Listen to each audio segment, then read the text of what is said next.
you're going to find in the next 5 to 10 years, the most valuable workers, the most valuable people in all industries are the ones that have the skill to focus. Right. And it doesn't matter if you could or couldn't at one time, you can in the future if you practice it today. Yeah. That's my message, because I was a horrible focus person, ADHD, but that was just because I was labeled it and never learned the skill. Have you ever heard the phrase becoming the best version of yourself? Yeah, me too. But what does that even mean, and how do we become that person? I'm here to help you navigate through those questions and come up with actionable steps in order for you to live your best life. We've got to discover what we want. We've got to figure out a plan on how to get there, and then we have to go. We can't just sit and wait any longer. Life won't wait on us. So come join me on this constant journey to become the best version of yourself and to find your best you. I'll see you on the other side. Hey, what's up, everybody? Welcome back to Nick Carrier's Best You podcast. I'm fired up for today's interview. I have the one and only Matt Johnson with me today. Matt, I appreciate you spending the time with me here today. Thanks, Nick. So to give you guys a quick background, Matt is the president of On Target Living. And basically On Target Living is a company that is looking to transform the health and the performance of humans, one person and one organization at a time. You're also the co-author with your father of the book Capacity, called To Create Laser Focus, Boundless Energy, and an Unstoppable Drive in Any Organization. I love the book, and I can't wait to get into all those topics. But you were giving me a little bit of more background than I had been able to research beforehand. So I kind of want to start a little bit back into your childhood, I guess, when you had a 2.6 GPA coming out of high school. You had an 18 on the ACT. Never that successful in school, but you were a golfer, and you wanted to make sure that you wanted to play golf in college. And so you were afforded the opportunity to go play at Grand Valley State, but you told me you got cut your freshman year. So basically I kind of want to start there. And when did you start becoming successful as a golfer, and kind of when did that mindset shift in, and how did it shift? Yeah. So to correct you, the first time I took ACT, I got a 16. So I had to retake. First time, but then I got an 18. So I did real good. No, I mean, I never really was passionate about school, and I'll get to that at some point in this conversation, but it's about engagement. I just wasn't engaged. Did I have the skills and the knowledge? I think I did. But from a golf standpoint, I love golf. I played 54 holes of golf for almost every day in the summer. Wow.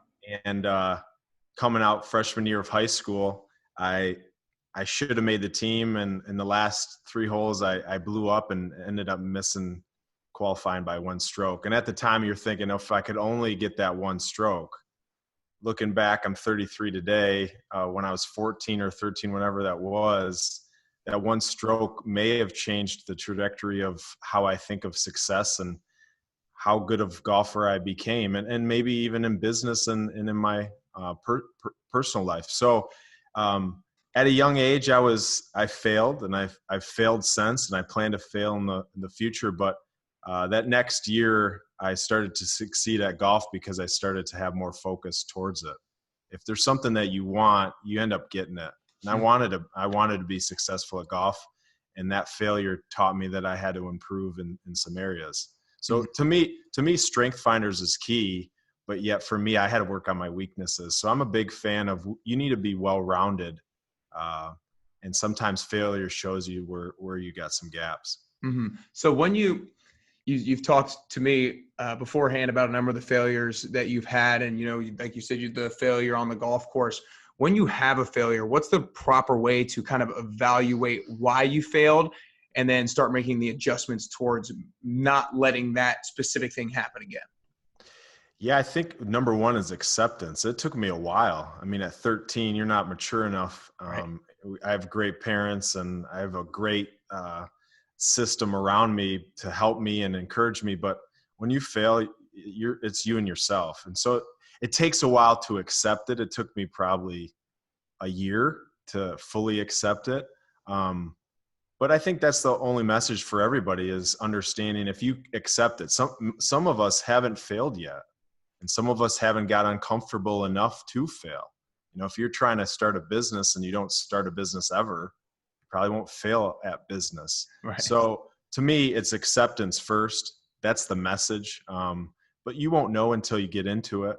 And just positive self-talk. If you're beating yourself up because of anything, then you're going to not have that energy that you need to rebound and recover. So I think acceptance is key. I think we're so fearful of failure. Yeah. I think we need to use failure to allow us to be successful. And that's when we become our best, no matter what, is you have to fail at something. Right. And do you think that like the biggest way to just do that is just realizing that it's just a part of it? Like, is there any other way to like give people courage besides just realizing that that's a part of everything in life and a part of growth? Yeah, I think it's always trying to push your boundaries. You got to get outside of your comfort zone. Some people, whether it's high school athletics or academics, they're skilled at it.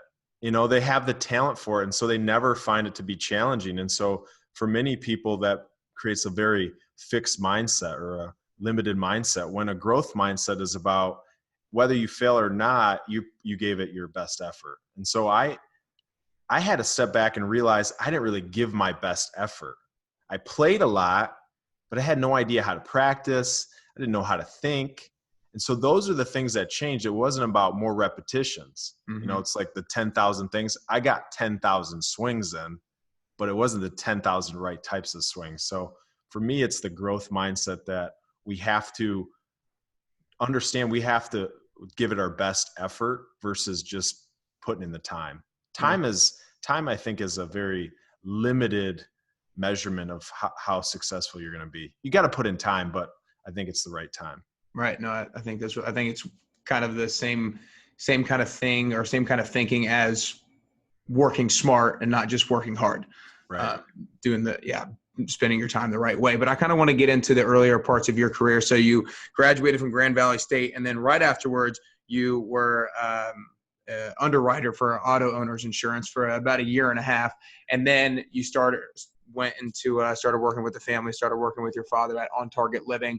What did you feel was your biggest ability to contribute to On Target Living at the time? Like, what did you feel the calling to, now's the time to go because I am going to be able to contribute something to this? Yeah, I think it's not necessarily that I saw what I could contribute. I saw an opportunity at Auto Owners, and I sat down with the CEO at the time, and he wanted to build a wellness program. And that's what my degree is in. That's what I thought I wanted to do. Back to, you don't know, you just gotta try it. And so I did underwriting as a kind of a small piece to learn insurance and help them. And then as my dad grew On Target Living, we had these conversations of like, how can we grow this? Because people are desperate for this information. I didn't know what I was going to do. I didn't like speaking. I'm an introvert by nature. I don't like to be in front of a camera and be on stage just in my natural self. So I thought I'd go and help with, running the business, the finances, the management, social media, all those things that you think are really important. And long story short, I think my value is that I have a really big vision, and I also have clarity and can focus in on that vision. So vision's big, but execution is small. And so I think I do a good balancing act between my father, who's this big grand vision guy. Right. But at the end of the day, you got to rein the troops and say, okay, what do we have to do? And so I think we have a really good team that complements each other's strengths and weaknesses.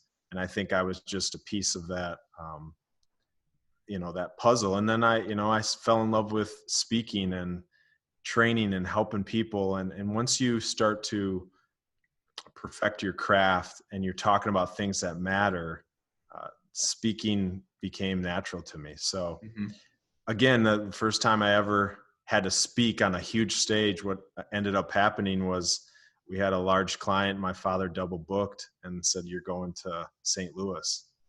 And so, you're sweating 1 month out because you're thinking about what you got to do to get ready for that big speaking event when you've never done something like that. Right. And just like anything else, you don't fail as much as you think you are. you're surviving it, but afterwards you can look back and say that wasn't as bad as I thought it would be. And then you just keep improving. So that was the early stage. That's what got me over to On Target Living from being an underwriter for auto owners. But auto owners was a great learning I'm sure. experience for me. You're starting to see how cultures work and how teams build and how a multinational company works. And when I left, I said, I'm going to speak here one day. And I did. In 2017, I went back and spoke to auto owners. So that was really neat. That's awesome. Well, I'm going to jump into the nitty gritty of the book in just a second, but I want to ask you about going into speaking, because it's something, like you said, that you've never done before. And I feel like a lot of people try to go and do things that they have never done before, or sometimes they're held back to do things that they've never done before. So just talk about like what you need to do in order to approach something that you've never done before in the right way. You have to have the knowledge, you have to have the experience, you have to have the passion. I mean, a lot of people have passion, but they don't have the experience. Let's just say you flip a house and you're successful. Now you're going to go speak on flipping houses because you did it one time. I see that happening a lot where people don't have the track record. They haven't done the work yet.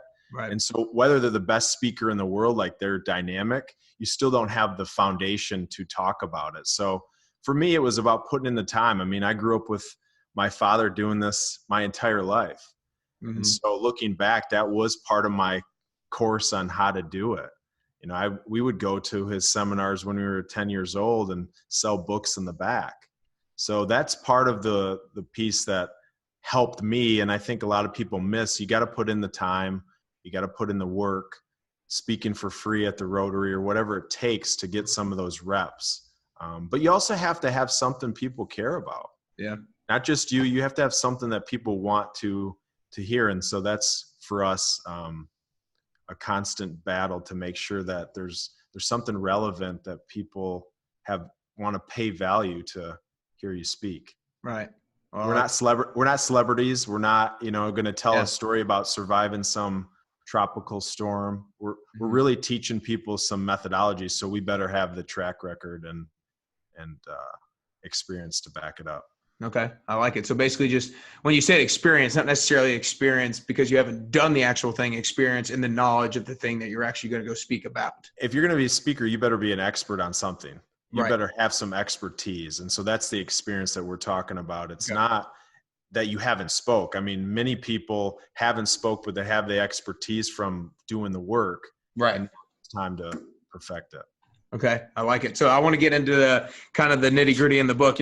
On the cover, it says that you guys help create laser focus, balanced energy, and an unstoppable drive. And then in the book, it talks about through the foundations of rest, eat, and move. But I kind of want to break down those categories right now real quick. Start with focus. So in terms of focus, I think everybody basically knows the importance of focus and that it needs to be, we need to find ways to focus. So what are the things that we're doing wrong and how can we start combating those and fixing those in terms of being more focused? Yeah, I think we have to understand focus as a skill. So I think everyone understands focus. Like as a young student and throughout my entire life, I was told you need to learn how to focus, or you need to focus. Learn wasn't the right word. They said you need to focus. Well, is somebody going to teach me how to focus? Because I obviously don't have that skill. And so I think understanding focus is the number one skill we have.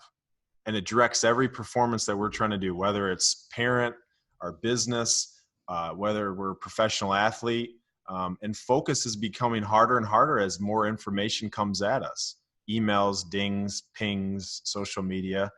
And so to me, it's the most valuable skill that's becoming very hard in our daily lives. So a couple things that we're doing wrong is we're not in the present moment. So we're social media, emails, all those things are in the future. And, we were doing some filming the last couple of days and we were out in the woods. And I like to ask people, do you go out in nature ever? And people are like, yeah, I go out in nature, golf. When's the last time you went out in nature without your cell phone? So that's what's changed, is we're a little bit more connected. We don't disconnect. And that screws with our ability to focus because we're overstimulated. If you look at the medications for focus, they're all about stimulation. Yeah. And so I have an article I wrote called Putting Out Fire with Gasoline. So we're giving people that are overstimulated, can't focus, too much going on, there's too much bouncing in the head, a more stimulant that allows you to have that focus. So for me, it's about calming. It's about eliminating some of that unneeded noise. Asking yourself, can you go a couple hours without checking your phone? Can you go a couple hours without having your email open on your desktop? And that's what, to me, we need to teach more if we want performance to improve.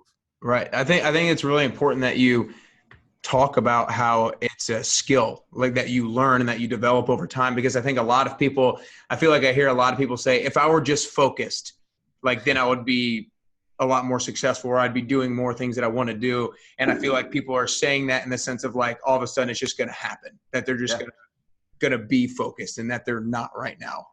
But if people realize that needs to be a practice or a skill that you practice all the time, then it seems more manageable of a thing that you can actually attain. So kind of what I want to ask you is, what are some things that maybe you do on a daily or a weekly basis, like practically, that you do to try to practice on improving your skill of focus?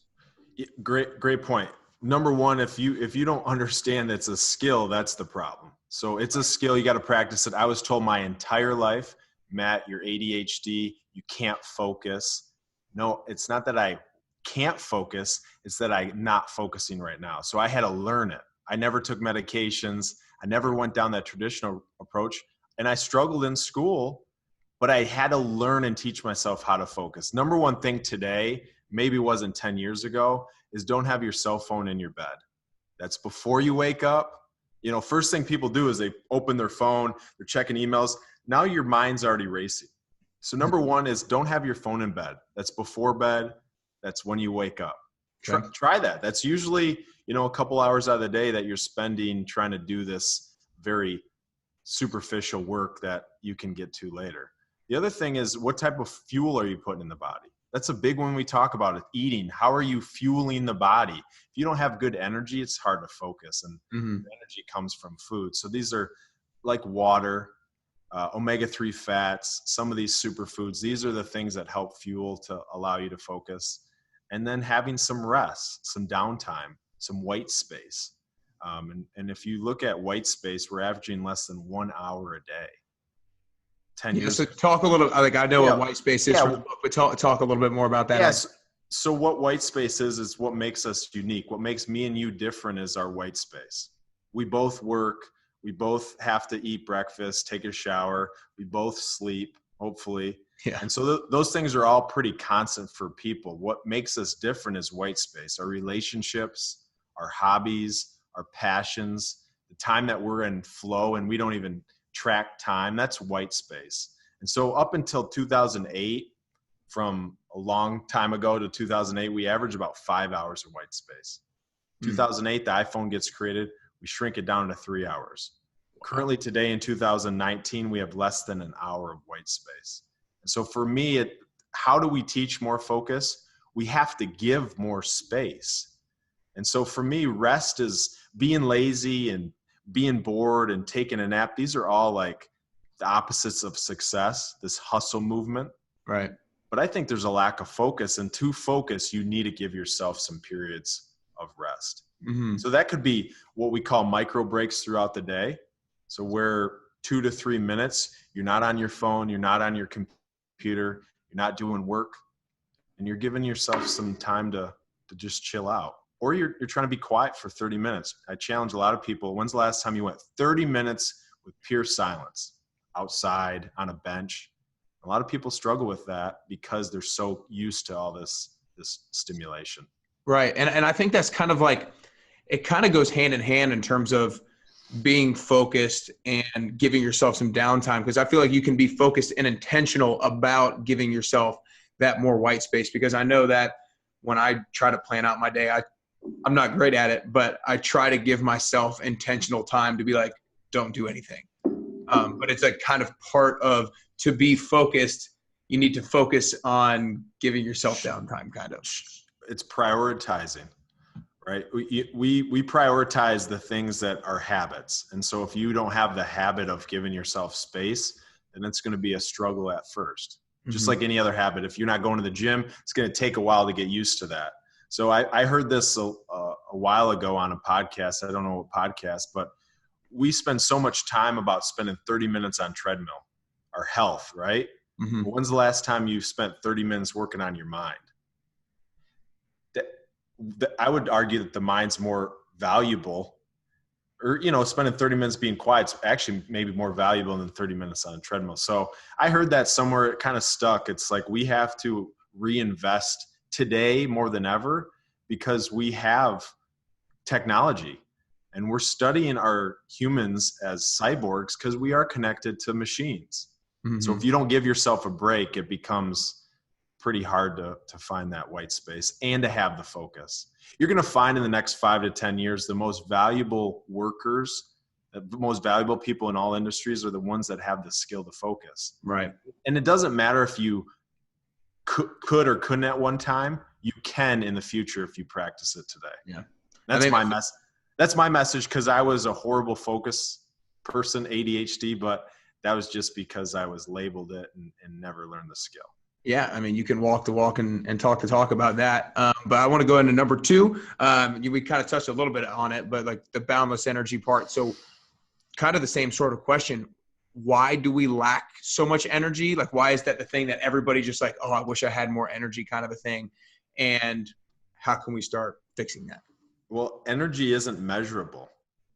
We love to measure stuff, right? That's why we got the. What's your energy level on a scale of 1 to 10? I feel like everybody asks that. Yeah, it's something that we can't really measure. You say 1 to 10, but your Fitbit's not going to tell you it. There's no equation for it. But yet you ask anybody how important energy is, and it's really important. So Peter Drucker, who's the expert on leadership and some other stuff back in the day, he said if it's not measurable, it doesn't matter. Energy is the one thing that it does matter. And the fact that it's not measurable makes it a challenge for people because they lose that self-awareness. When I talk to people, I say, well, how's your energy? Well, it's great. Do you even know what great feels like? Do you know what it's like to have your maximum energy potential? And I don't think most people have ever experienced that, and they haven't experienced it in a long time because they're not doing the X's and O's that I know give you energy. So for me, energy is our most precious commodity. We all have the ability to have way more energy than I think most of us think, but we're manufacturing energy at an alarming rate. Supplements, stimulants, coffee.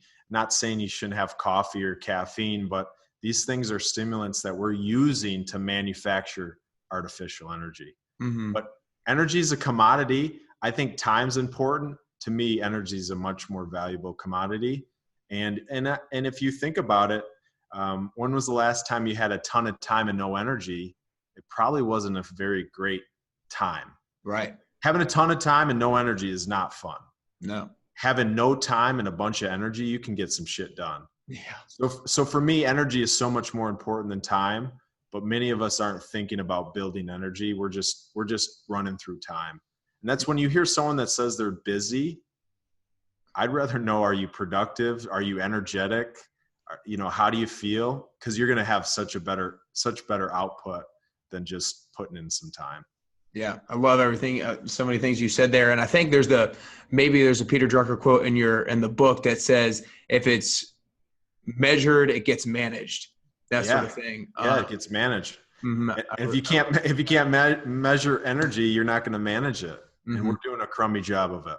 And I think I was actually talking about this with somebody the other day in terms of people who work out and people who don't work out. I think a lot of people who don't work out, one of the reasons why maybe they don't work out is because they don't know what it feels like if you do work out all the time and kind of have that energy. So they kind of don't know what they're lacking in a sense. But people who do work out, like once they kind of stop it for a little bit, they realize the difference, and maybe that can be a remotivation to get back after it. So how can maybe we try to motivate somebody who doesn't know what that type of energy feels like, to try to get there and push them to that energy? Well, when you come up with that answer, let me know. Here, I think what I really agree with, and I've said this many times, is most people don't know what it feels like to feel their best. And I'll kind of repeat that in a different way. But if you don't know what it feels like to feel your best, you can't self-correct. Well, once you do know that you felt your best, when you start to get off the wagon a little bit, you get a little sideways, take a couple detours, you kind of notice and you say, hey, I got to get back on that. But if you never experienced it, you may be walking around 100 pounds overweight, not sleeping. You might think this is the best energy that's possible, because we only really know ourselves. Yeah. So when it talks about energy, I don't know what it feels like to have your energy, possibly, because I've never been in your shoes. But so that's where you have to kind of self-reflect and say, am I doing the foundations? Because if I do the foundations, then I'm at least closer to what's possible. But once you exercise and you feel good, you kind of self-correct yourself because you've been there. Yeah, that phrase, when you said that, I went straight to the phrase of, you've probably heard it before, when people work out, the hardest thing to do is to start working out. The easiest thing to do is not stop. I think I butchered that. But what is it exactly? It's like the hardest thing to do is to start working out. But the hardest thing to do that is like to actually stop it. But it's basically because you self-correct.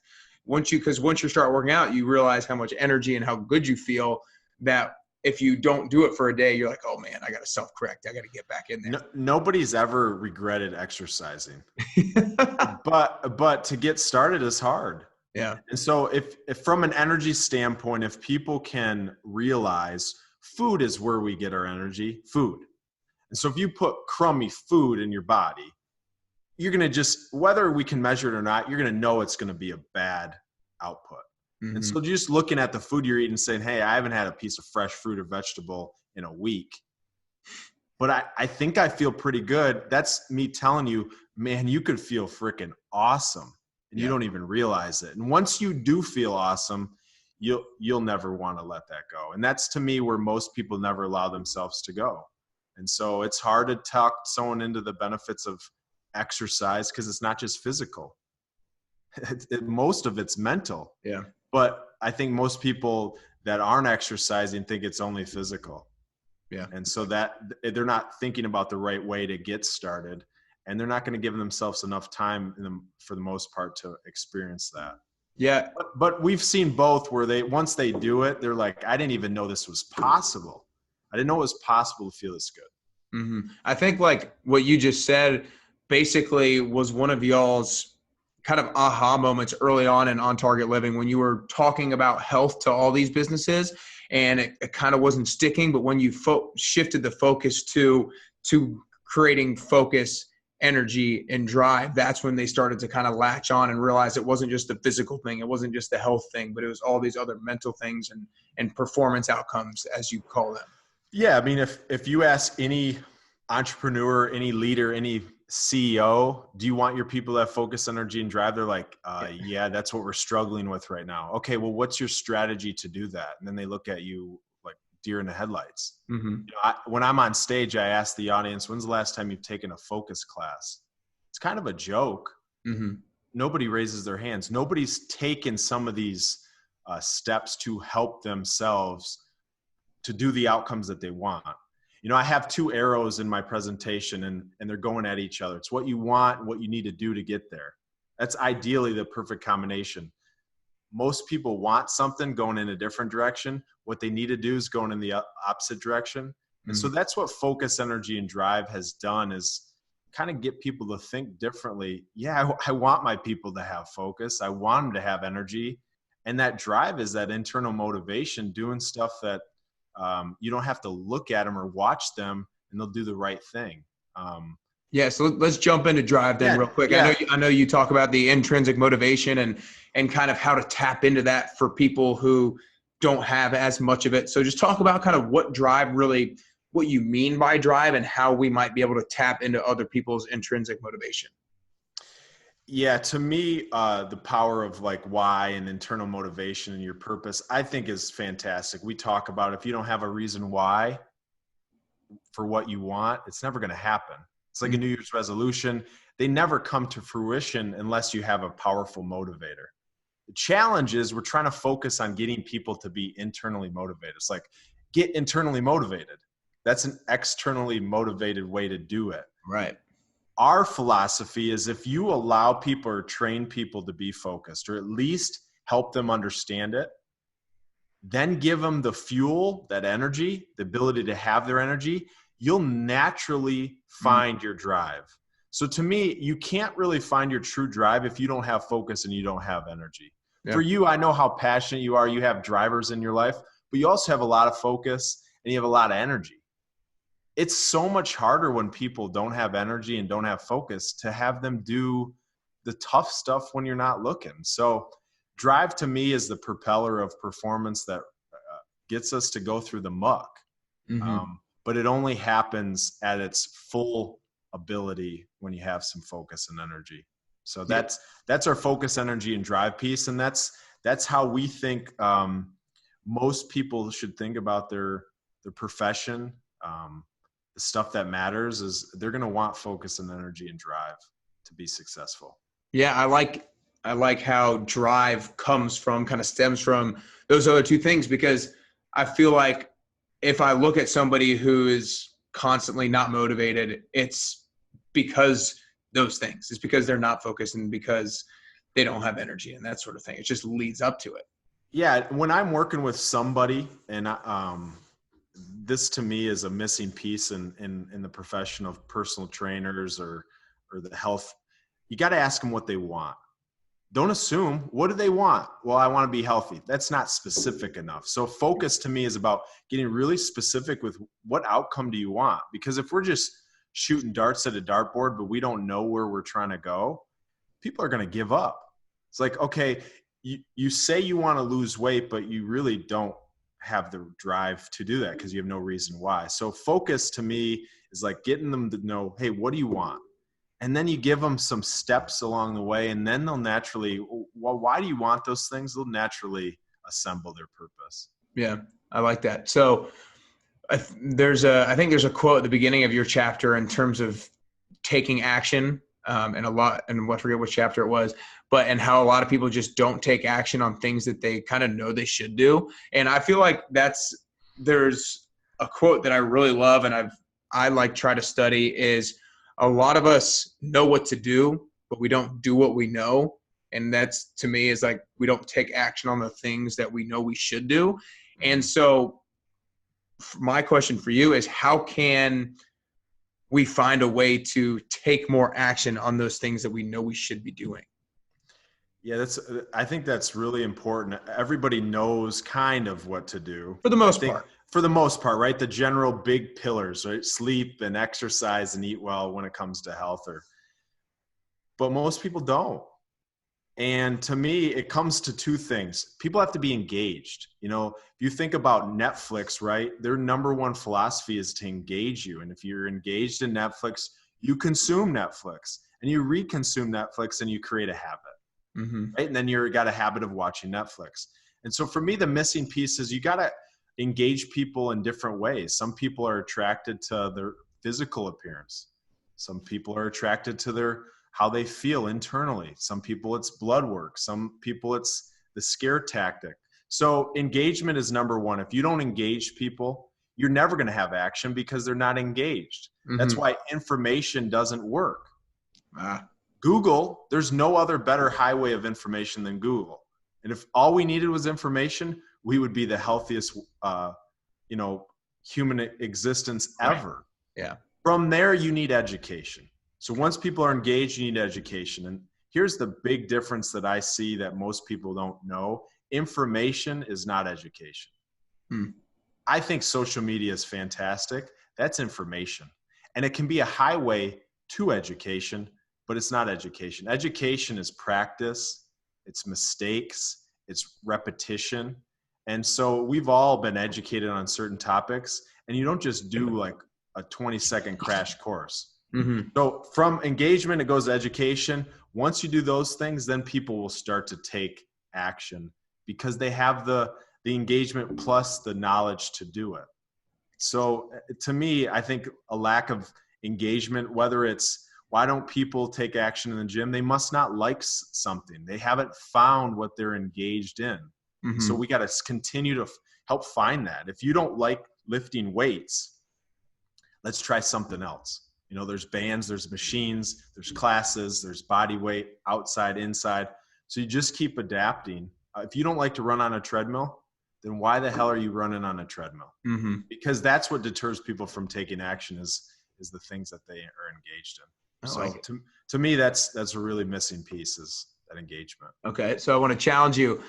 Is there anything maybe like right now in your life or as of recently that you should have been taking action on, but you weren't?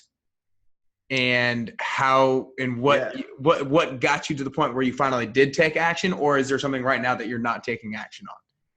Oh, every single day. I mean, I just had my third kid and she's amazing, but I'm not exercising and with the amount of focus that I have in the past.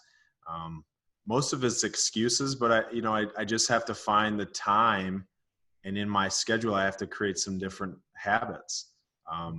But I always have to come back and prioritize it. And so for me, there's going to be ebbs and flows and seasons, but you always have to come back and refocus. You have to have some objective. You have to have something you're shooting for. And so for me, yeah, there's some action. I'm not taking as much exercise as I'd like. We're doing a lot of projects right now, so I'd love to be a little bit more focused and calm and take more time. And sometimes I get a little bit too fast. And so, yeah, every single day there's actions I wish I took. But what I do, and I still do this, is I always try to prioritize.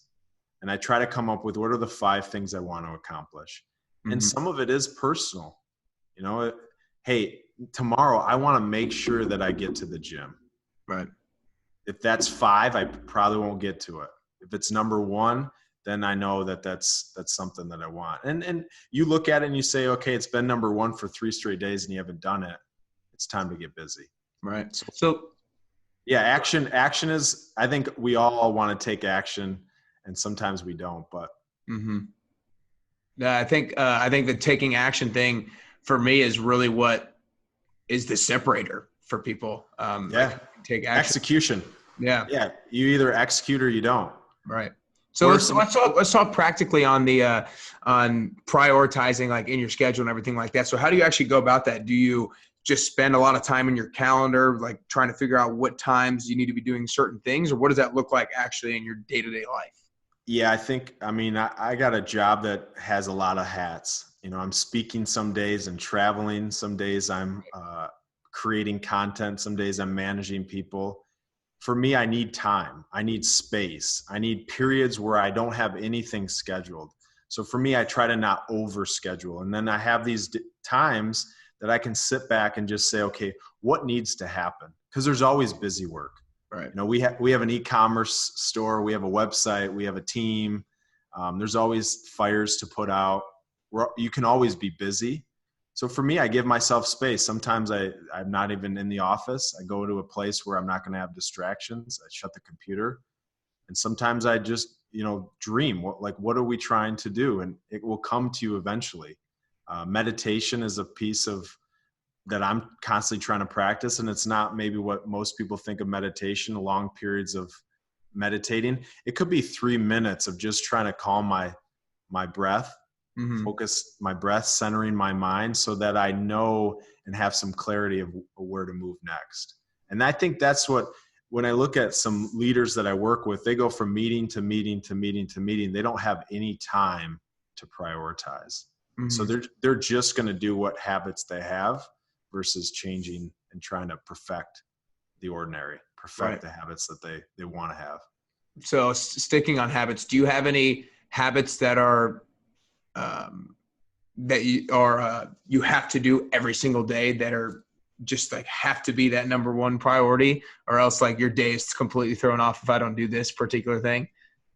I probably do. I mean, I think sometimes we have these idiosyncrasies that we don't Yeah. realize, but my schedule is it varies so much that I may not have as many as you'd think. But for me, probably food. Food to me is something that if I don't have the right fuel, if I'm not drinking enough water, if I'm not getting some of these superfoods that I consume, I notice it. So that to me is probably the most regimented part of my world. I don't miss a meal type of thing, because I know if I do, I don't perform. I'm not as happy, not as energetic. I try to move my body on a daily basis, because I know when I move, I'm clear mentally. And so for me, it's all about mindset. If you don't have it up here, you're never going to physically be able to do it. You can fake it some days, but faking it over and over again is not the way I want to go. So those are the things. And then sleep. But I'm laughing about that because, right now I have 3 kids. 2 of them sleep pretty good, but the 1-month-old isn't. So you can adapt short periods, but when she starts to sleep again, sleep will be number one. Right. Well, and I'm getting as much sleep as possible, and when I'm speaking on the road, my wife gets really jealous because I get pretty good sleep. That's funny. Yeah, and I think my biggest takeaway from you saying that is I think a lot of times people who are already doing a lot of habits really well don't necessarily notice them as habits because they've just been so ingrained to the fact like those simple things of kind of eating right, staying hydrated, are things that are really good habits that a lot of people kind of need to try to implement, but you've done them so well over time that you don't really necessarily, they don't stick out as things that you're trying to keep as a habit. Yeah, those are called rituals, and that's what we talk about. The journey of change is, the honeymoon stage. Like, I got to do this. I got to go to a gym. I found this really cool thing, and then the honeymoon's over, and then you have the valley of despair, which the valley of despair is when we give up. But if you can get through that valley of despair, it becomes a habit. So whether it's the gym or whether it's sleep, these are habits. But once it becomes the next phase, which is the last phase, of ritual, that's why it's hard for me to know, because it's so ingrained. If you followed me around, you'd be like, wow, these are some amazing habits that you have that, to me, they've just become It's just what I do. Rituals, right? And then we have some rituals, and I do, and everyone does, that we're trying to cut back on. Right. And that sometimes is the hardest part. I mean, self-awareness is the number one key for anyone to get any change in their life. No matter what the change is, but what is self-awareness? That's you recognizing it. And so sometimes it's hard, and we've all tried to guide people, externally motivate people that we know have potential, that just don't see that they're limited. And that, to me, that hurts me, because I've seen a lot of people, especially family members, where it's really hard to change because there's too much emotion. That self-awareness is the one thing that I think we have to figure out better ways to get people to notice that. Yeah, I think that's really important. I think one way is to be very aware of like what are the different things that you're actually doing every single day, and being just like aware of, to try to be aware of the negative and bad rituals that we need to eliminate. Because I think, like you said, it's not always about implementing the right rituals, but it's about eradicating the bad ones in order to make the change. And I think it's just like really being hyper aware of all the things that you're actually doing. Maybe it's like writing down every 30 minutes or every hour the different things that you've done over that period of time. I don't know. Yeah. I mean, if you're like, man, I need to go to the gym, and I've started going to the gym, and I'm eating clean and all these things, but you're sleeping 4 hours a night, and that's not even on your radar screen, it's going to be hard to get the outcome that you're looking for. And you might not have that self-awareness that's even a piece. Right. Or I've met so many people that, eat well, and they're exercising, they look good, and they're putting some really bad chemicals in their body, like energy drinks and some of these stimulants like Adderall, to try to have that peak cognitive function. So to me, they don't even have the self-awareness of like the balance that we need to have. And balance is, and we can talk about balance, but balance to me is not what most people use the word for. Mm-hmm. You got to get out of balance. But if you don't have the self-correcting self-awareness, like if all you're doing is working, you're going to be suffering professionally. Mm-hmm. And if all you're doing is playing golf, and I love golf, I'm probably not going to be as well doing well professionally. So we got to have that ebb and flow for peak performance. And the best you, I mean, that's what you're talking about. How do you achieve your best self? Yeah, I think I like that description of it too. Not balance, because I don't think I can't put it in as good of words that you just did. But instead of balance, kind of do the ebb and flow sort of a thing. But what I want to ask now is, so you guys wrote this book a few years back now. So has there been like since you guys have been kind of teaching through this to different people, different organizations, has there ever been a biggest aha moment or biggest thing that you've learned since then and since teaching people this, that's like, oh my gosh, like this isn't in the book, this would be in the next book that we wrote if there was, or that we need to start implementing this into our strategy and teaching other people? Yeah, I mean, the biggest thing that comes to mind is people aren't reading.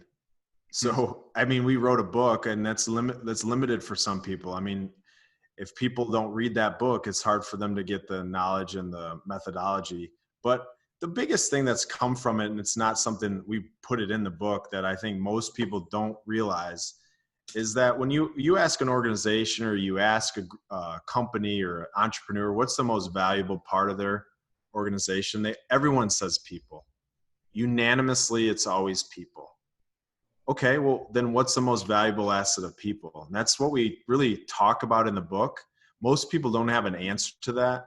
Maybe they say some things, but the truth is it's their health. Because if you don't have your optimal health, you're never going to be your optimal self. The most valuable asset of people is their health. And so organizations, when they read that in that way, they start to realize, if I want my ponies, our thoroughbreds, to be winning the race, I need to invest in the number one thing that's going to allow them to do that. Just having people create more and do more is not helping them. And so that's why you're seeing burnout and fatigue and people not being happy, because we're not training them in what they need to do more. And that's why most people are running out of capacity. And so, holding up the book, I still think it's relevant today as it was. It's probably more relevant than when we wrote it. It's like that fish on the cover.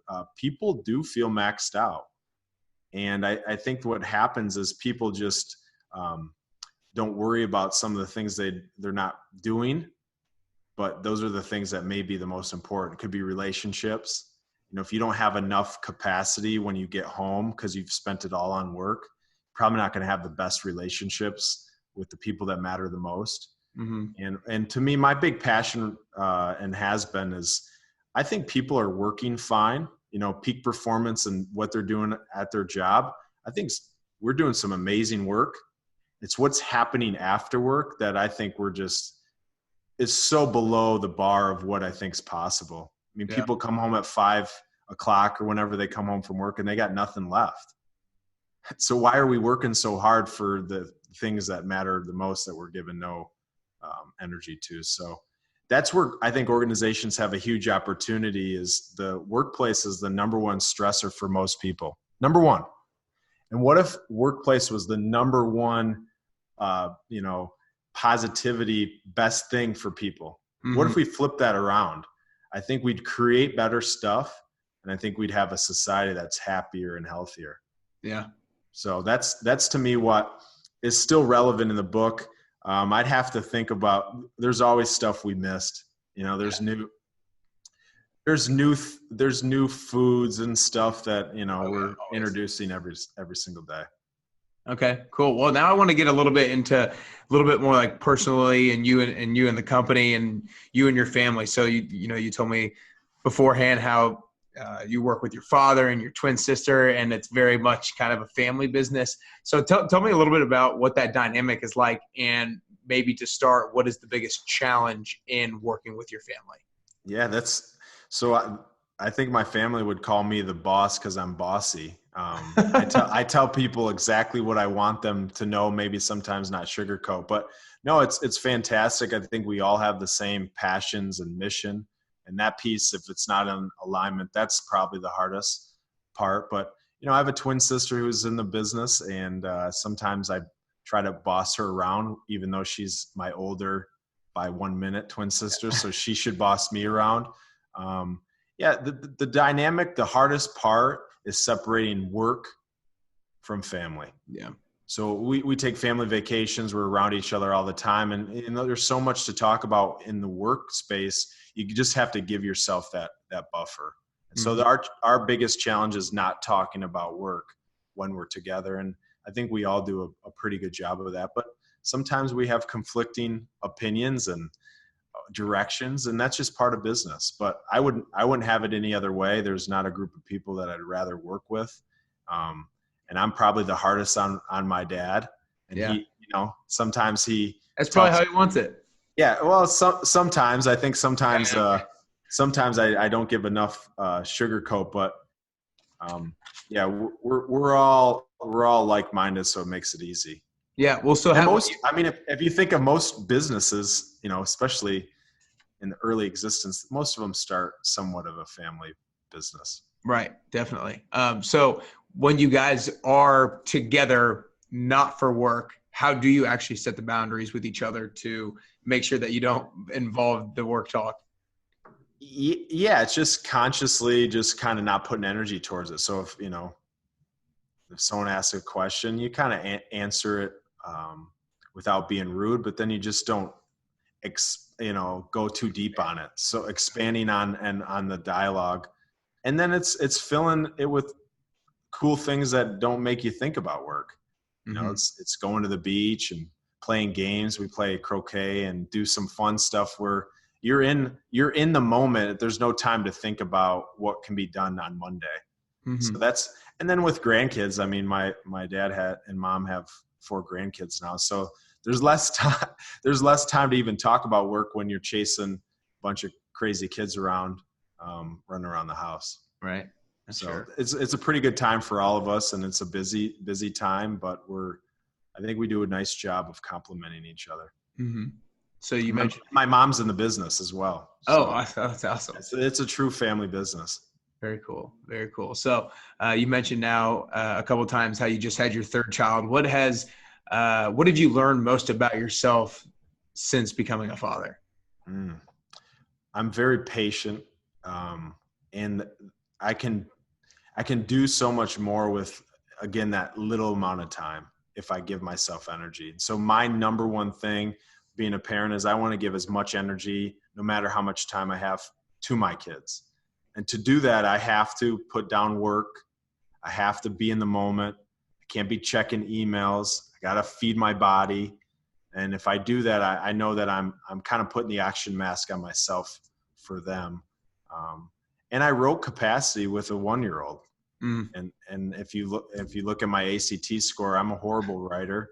I wouldn't say I'm an expert at writing, but if you put your mind to something, doesn't matter what you have going, you can accomplish it. So for me, having kids kind of puts all priorities in the right sequence. And when you come home, you just don't even have the option sometimes to do some of the stuff that maybe when I was no kids I could do.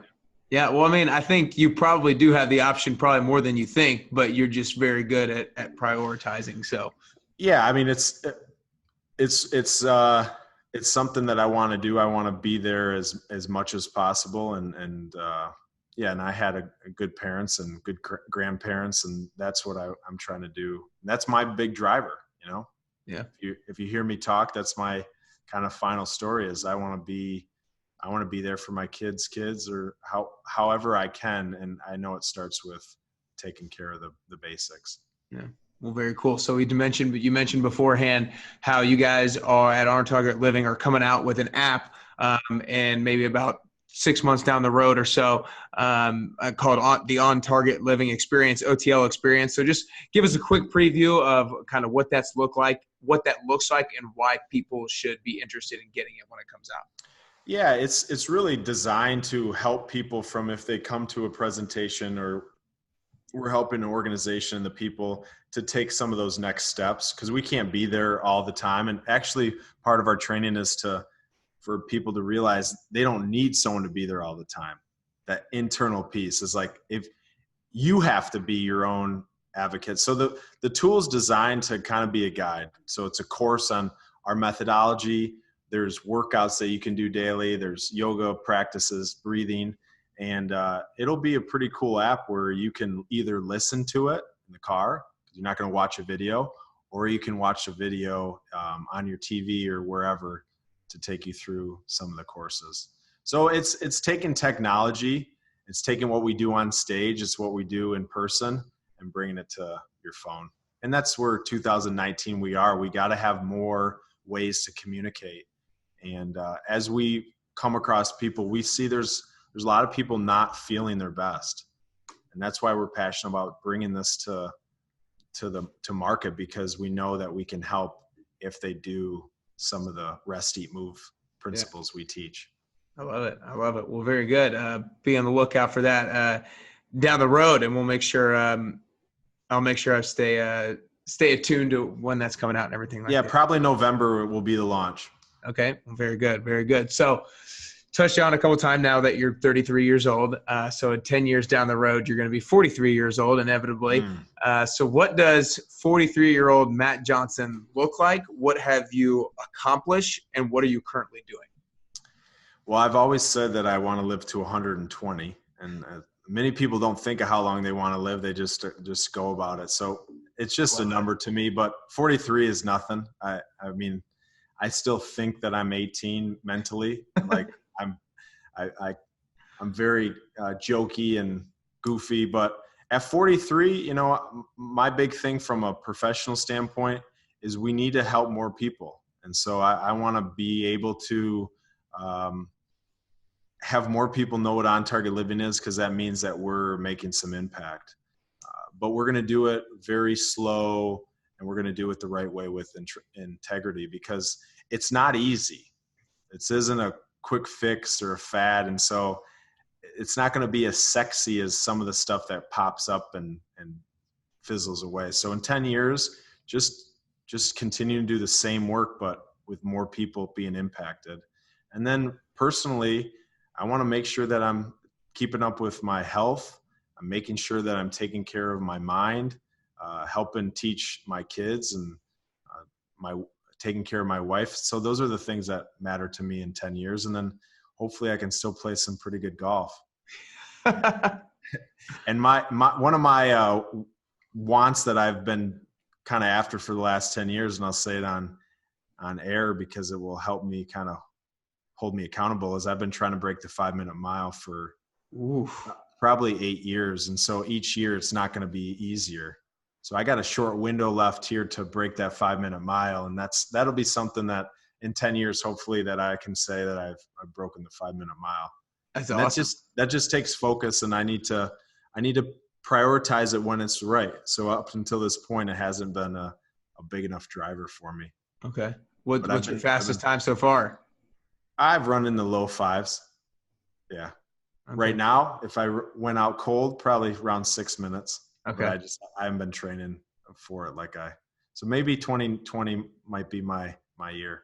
Okay. All right. I like it. Well, before I ask the last question, I want to start off by acknowledging you, Matt. I think that, early on we talked about a lot about failure and how that kind of shifted the trajectory of your own learning and your own career. Like if you didn't fail, you wouldn't really be where you are today. And I feel like for you to be able to see it as that and to try to fail because you see the growth that it can bring out of you is super cool, and something that everybody can learn from. And then your ability to prioritize the right things, your family, the eating, the rest, and all that kind of stuff, I think is super cool. And it was very apparent when you talked about how you're not really sure about the habits, the good habits that you have, but you talked about how you kind of live that out every single day.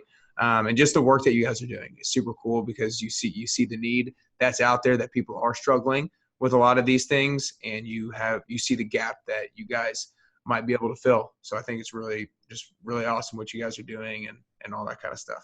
You as well. Oh, I appreciate it. Well, let everybody know where they can support you more, where they can find your website and on target living stuff, where you spend time on social media and all that kind of good stuff. Yeah, for me, if you just add On Target Living on all the social medias, and then if you want to follow me personally, best place is LinkedIn and Matt Johnson, and On Target Living at LinkedIn, and then our website, ontargetliving.com. And there's a bunch of free resources. And then we have a podcast, On Target Living. So in 2019, there's so many ways to find people. Right.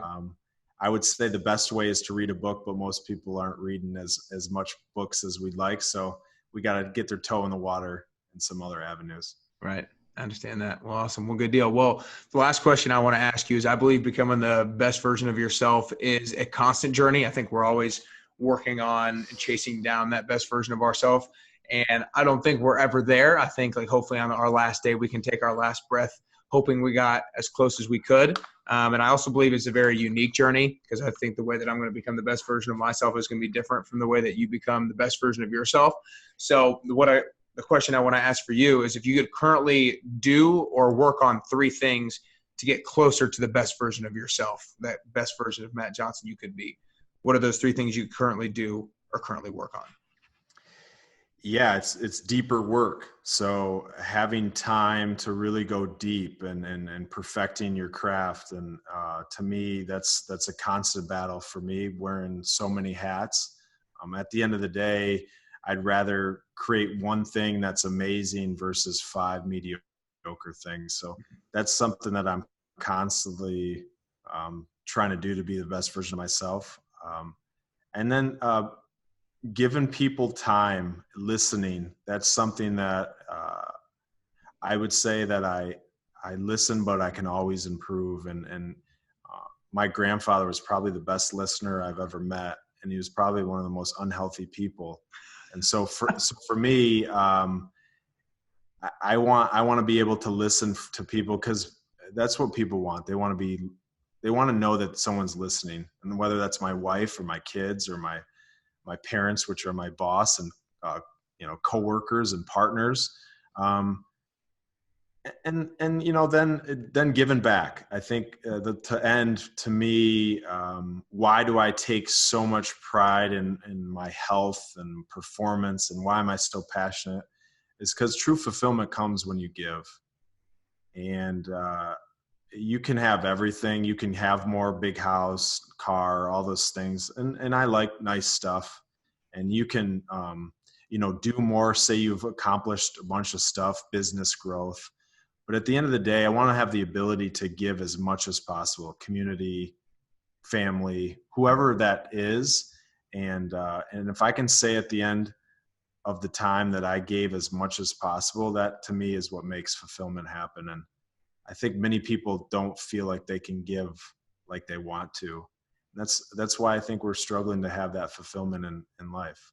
So those are the 3 things that I would off the top of mind that come to my mind. Awesome. And I think it is unique for everybody. I think that's true. We can't be our best version of ourselves unless we compare ourselves to ourselves. Yeah. I think we compare ourselves to other people too much. Yeah. Well, I love it. Well, those are 3 awesome things. I appreciate your time today, Matt. You got it. Thanks.